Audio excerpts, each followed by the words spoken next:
जी, मैं इस वक्त इस्लामाबाद में मौजूद हूँ। मेरी बैक साइड पे डी चौक है और यूँ पूरी दुनिया की तवज्जो इस इस्लामाबाद पर जमी हुई है, क्योंकि इस्लामाबाद जो है वो अमेरिका और ईरान के दरमियान जो है वो मुज़ाकरात को होस्ट कर रहा है।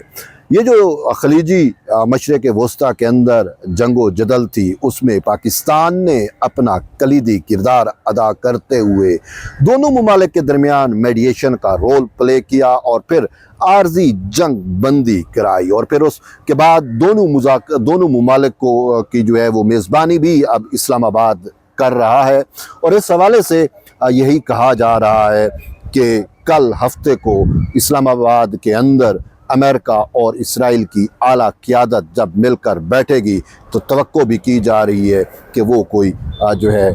काबिल कबूल हल निकालेंगे, और जिससे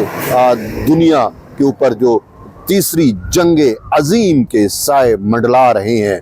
वो ख़त्म होंगे और अमन की जोत जलेगी। अमन की नवीद जो है उसका हम अब आप सबको इंतज़ार है, बल्कि पूरी दुनिया का हर शहरी अमन चाहता है, क्योंकि अमेरिका और ईरान के दरमियान जो जंग रही 40 रोज़ा ये जंग थी, और इस 40 रोज़ के अंदर दुनिया का हर एक आम शहरी आपकी तरह और मेरी तरह का शहरी बुरी तरह मुतासिर हुआ, क्योंकि ये जंग जो है इस जंग की वजह से ईरान ने स्ट्रेट ऑफ हुर्मुज़, जहाँ से पूरी दुनिया को एनर्जी जाती है, जो एनर्जी का फ़्लो है, उसको बंद कर दिया था। खलीजी ममालिक से तेल और गैस जो दुनिया को डिलीवर होता है वो उसकी बंदिश हो गई थी, जिसकी वजह से फ्यूल की प्राइसेस भी बढ़ी और दुनिया का हर शहरी बहुत ज़्यादा मुतासिर हुआ। तो इसी वजह से हर आम शहरी दुनिया का वो ये चाहता है कि ये जंग बंदी मुस्तकिल बुनियादों पर रहे, ताकि दुनिया में फिर से अमन लौट कर आए और यूं जो महंगाई है उससे भी जान छूटे, और फिर जो वर्ल्ड वार 3 के साए मंडला रहे थे उसका भी खात्मा हो सके। तो इसी वजह से ये तवक्को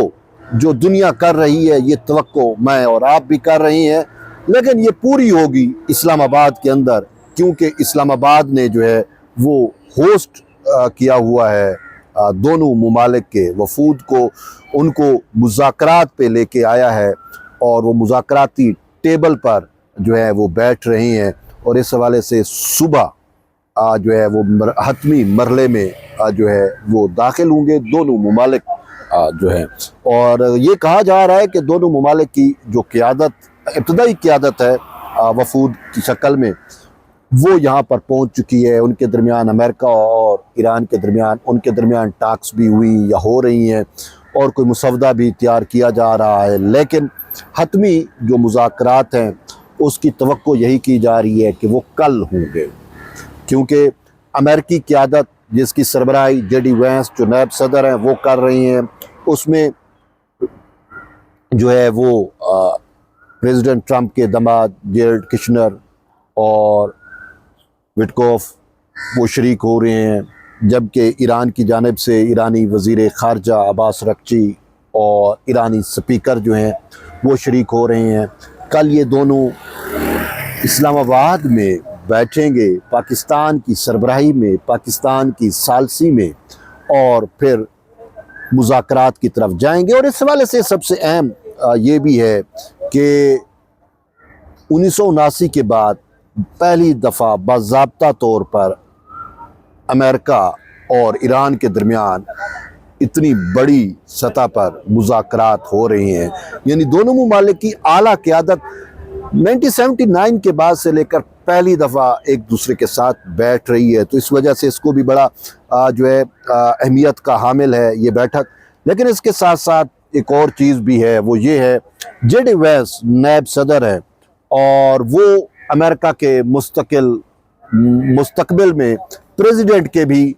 जो है वो कैंडिडेट हैं। तो इस वजह से ये जेडी वैंस का भी एक बहुत बड़ा टेस्ट है कि वो इन मुज़ाकरात को किस तरीके से हतमी नतीजे में लेकर जाते हैं, किस तरीके से अमन लाने में वो अपना किरदार अदा करते हैं। ये बेसिकली प्रोफाइल बिल्डिंग भी है जेडी वैंस की, जो अमेरिका के نائب صدر ہیں، کیونکہ ان کا یہ پہلا باضابطہ طور پر بڑا ٹیسٹ ہے، اور وہ اگر اس بحران کو حل کرنے میں کامیاب ہو گئے، وہ اگر ایران کے ساتھ بیٹھ کر مذاکرات کے ذریعے امن کا راستہ تلاش کرنے میں کامیاب ہو گئے، تو پھر اس کا فائدہ ضرور جے ڈی وینس کے مستقبل کی جو سیاست ہے اور ان کی جو مطلب پریزیڈنٹ امریکن پریزیڈنٹ بننے کی جو خواہش ہے، اس کی طرف اس کے دروازے جو ہیں وہ اوپن ہو جائیں گے۔ تو اسی وجہ سے یہ بھی بڑی اہمیت ہے جے ڈی وینس کے لیے۔ اور پھر جے ڈی وینس خود پریکٹیکلی طور پر جب ہم اس کے اپنے مائنڈ کو میپ کرتے ہیں، اس کی مائنڈ میپنگ کو دیکھتے ہیں، اس کا دماغ اس کا دیکھتے ہیں کہ وہ کس نوعیت کے انسان ہیں، تو ہمیں ایک چیز سمجھ آتی ہے کہ وہ خود امن پسند ہیں۔ اور پاکستان نے جے ڈی وینس کا انتخاب اس وجہ سے کیا کیونکہ جب یہ جنگ شروع ہوئی تو جے ڈی وینس وہ تھے کہ جو سائیڈ پہ رہے، انہوں نے اس جنگ کی حمایت نہیں کی، بلکہ وہ ان کی یہ کوشش رہی کہ یہ جنگ بند ہو جائے، یہ جنگ ختم ہو جائے۔ تو اس وجہ سے جو ہے پھر پاکستان کی جانب سے جے ڈی وینس کا نام بھی دیا گیا کہ وہ چونکہ امن پسند ہیں، وہ جنگ و جدل سے دور رہنے والے ہیں، تو وہ اگر اس میں مذاکرات میں شریک ہوں گے تو پھر ضرور امن کا راستہ نکلے گا، ضرور جو ہے وہ پاکستان جو ہے وہ امن مشن میں کامیاب ہوگا، کیونکہ اس وقت امن کا جو جھنڈا ہے، امن کے مشن کا جو علم ہے، وہ پاکستان کے ہاتھ میں ہے، اور پاکستان نے نہ صرف اس خطے کو بلکہ پوری دنیا کو جو ہے وہ جنگ سے بچانے میں کلیدی کردار ادا کیا ہے۔ آج جو ہم یہ سیز فائر دیکھ رہے ہیں، اس میں بھی پاکستان کا کردار انتہائی اہم ہے، اور شاید یہی وجہ ہے کہ پوری دنیا جو ہے وہ پاکستان کو اب فوکس کیے بیٹھی ہے کہ وہ پاکستان جس کے بارے میں ہمیشہ ایک منفی پراپیگنڈا ورلڈ وائڈ کیا جاتا رہا، لیکن اس پاکستان نے اپنے کردار، اپنی سفارتی ڈپلومیسی کے ذریعے، اور پھر خصوصاً جو پاکستان کی قومی قیادت ہے، جس میں شہباز شریف کو کریڈٹ جاتا ہے، اس میں فیلڈ مارشل سید عاصم منیر کو کریڈٹ جاتا ہے، ہمارے وزیر خارجہ کو کریڈٹ جاتا ہے، ان کی انتھک کوششوں کے نتیجے میں پاکستان آج وہ دن دیکھ رہا ہے جو کسی قوم کی خواہش ہوا کرتی ہے۔ کبھی آپ نے اور ہم نے سوچا تھا، ایک وقت تھا پاکستان کے اوپر کہ پاکستان کے جو وزیر اعظم تھے اس کا فون بھی کوئی نہیں اٹھاتا تھا، یاد ہوگا آپ کو، اور آج ایک وقت ہے کہ فون پہ فون آ رہی ہیں، تشکر پاکستان، تشکر پاکستان۔ عالمی جرائد کو اٹھا کے دیکھ لیں، عالمی رپورٹس کو اٹھا کے دیکھ لیں، تھنک ٹینکس کو اٹھا کے دیکھ لیں، میڈیا کو اٹھا کے دیکھ لیں، ہر طرف پاکستان پاکستان، اسلام آباد ٹاکس، اسلام آباد ٹاکس، اور یہ ہے وہ پاکستان کا وقار، یہ ہے وہ پاکستان کی اعلیٰ سفارتکاری کہ آج دنیا میں پاکستان ایک ممتاز ملک کی حیثیت اختیار کر چکا ہے، اور پاکستان کا نام جو ہے وہ پوری دنیا میں گونج رہا ہے، اور پھر دنیا کے بڑے فیصلے پاکستان میں، اسلام آباد میں ہو رہے ہیں۔ بہرحال آپ اپنا فیڈ بیک ضرور دیں، ملتے ایک نئی ویڈیو، تب تک اجازت دیں، اللہ حافظ۔